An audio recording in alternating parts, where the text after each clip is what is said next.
Hi, Lockwood team. This is Andrea Myers, the curriculum director here on Lockwood. I'm making this quick video for you today to share with you some quick little tips. A lot of it might encompass work that you've already had the opportunity to do, which would be great. But if not, it will encompass some ideas that are going to be pretty critical and important for our success during the upcoming year. So this brief video is going to show you how to take the skills from your standards and then turn them into student-facing learning targets, which will be a glue-together piece for some the ways we're going to be working with students and families this year. So the learning outcomes for this video are to identify skill statements in the standards, turn those statements into learning targets, and then introduce to you the concept of a hallway grid, which will be an organizational structure we'll be utilizing as a district this school year. So first thing you're going to do is pretty simple. You're going to start with your standards. So you can go to your unit that you're going to be working on at the beginning of the year. Focus on the prioritized standards first. So what standards are you going to be teaching? And then look at those, and that will be your starting point for where you're going to find your skill statements. So how we do that. When we talk about skill statements, what we're talking about is an indication about what students should be able to do as a result of the learning. To find the skill statement, you're going to find the verbs in the standard you're looking at. Your skills should begin with a strong verb, and this is an important part of the process because it starts to lend itself to your thinking about how the standard will be assessed. So, drilling down a little bit on this verb piece. When we look at the verb, we want to see if the verb is measurable.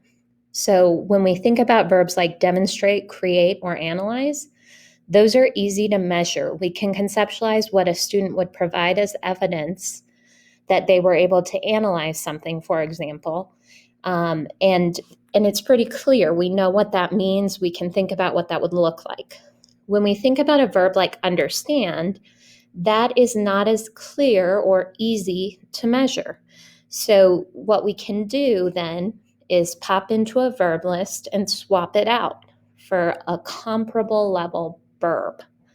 For example, understand is probably at the knowledge or comprehension level, which would be the lower level of Bloom's taxonomy. So I could replace it with a similar verb like tell or recall, list, discuss, or describe. The key is I can't change the intent of the standard, but I can change the verb to help me understand what a student might produce as evidence of the learning that's linked to assessment. So here's an example. We can look at the year-long context. I can see prioritized standards. So if I looked at this 6th grade language arts YLC, I'm going to pull, these are the prioritized standards. Okay, so I would look at those standards to build the learning targets and the skill statements for my unit. Okay. Here's an example. This is the narrative writing standard. It's grade level 6, standard 3. This is the overarching part of the standard at the very top. Students are going to write narratives to develop real or imagined experiences or events using effective technique, relevant descriptive details, and well-structured event sequences. Now, these are all the benchmarks. There's A through E that are all parts of this one single standard. So the first thing I'm going to do is go through and highlight all of the verbs, like engage and orient, introduce, organize. That's how I start to pull the skill statements. So even though when I look at this standard, I can see there are 5 benchmarks, I know because of the number of verbs I'm highlighting that there are going to be more skill statements. So my skill list ends up looking like this. The first skill is to engage and orient the reader by establishing a context. My second skill is to introduce a narrator and/or characters. So again, I'm trying to break that down into the simplest elements that students will actually have to do. In this one standard at the 6th grade level, which is narrative writing standard, there are 9 different skills. But this also shows me exactly what I need to teach. If you have written proficiency scales for your prioritized standards, you already have a skill statement list. That's what's exactly in the scale score 3 of a proficiency scale. So I changed skill statements to learning targets by making one very easy move. All I have to do is add the 2 words "I can" in front of a skill statement, and then it becomes a student-facing learning target. So this is really a very simple process. So now I can engage and orient the reader by establishing a context. I can introduce a narrator and/or characters. So now I'm thinking about, as I'm planning for instruction with my students, I know exactly what elements I need to explicitly teach, and the parts of the standard I can assess formatively as I'm monitoring my students' progress. So, the learning outcomes. Skills are pulled directly from the standards. It's not very tricky. It's a very easy process. All we're doing is looking for verb phrases. One standard might have multiple skill statements. Okay, so that's an important clarification. We're really looking at that verb to cue us as to how many skill statements there are. Skill statements are then transitioned to learning targets simply by adding the "I can" language in front of them. Why this matters.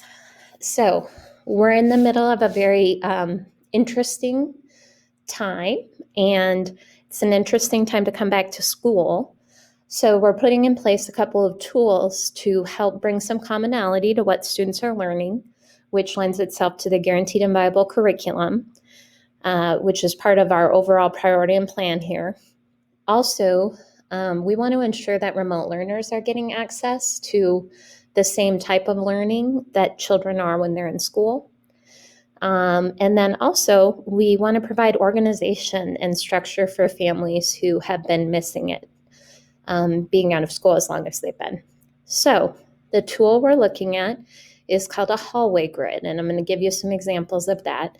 It's basically a team level tool that helps us organize the learning. On the opening days, we get to spend an hour and a half with K-5 and the secondary teams to dig into this a little bit more and provide some support for you. But I know many of you are already starting to think about school and think about what this might look like. So we thought a quick video might help you with that as well. The learning targets are a key aspect in the implementation of the hallway grid. We would like to begin implementing the week of August 31st, which would be the second week of school. And then we will be putting a button on the main page of the Lockwood website that will say educational resources. And in that section, there will be links to each grade level hallway grid. Okay, so let's take a look at what a hallway grid actually looks like. This is a couple of examples. They're linked here. And I will be sharing them with you if your team is ready to kind of dig into this. The middle school and high school will have 3 tracks, red, white, and gray, because children will be attending on different days. In the elementary, of course, children will be attending every day. These are developed at the team level. So this will show you an example of what a hallway grid would look like at the elementary level. Okay. So when we talk about learning targets, you can see the connection right here with the learning target being an essential part of a hallway grid. So parents, children, families consistently know what the children are working on when they're here in school and when they're outside of school. And then down here at the bottom, you'll see the links for your Seesaw Classroom or your Google Classrooms that can be inserted here at the team level.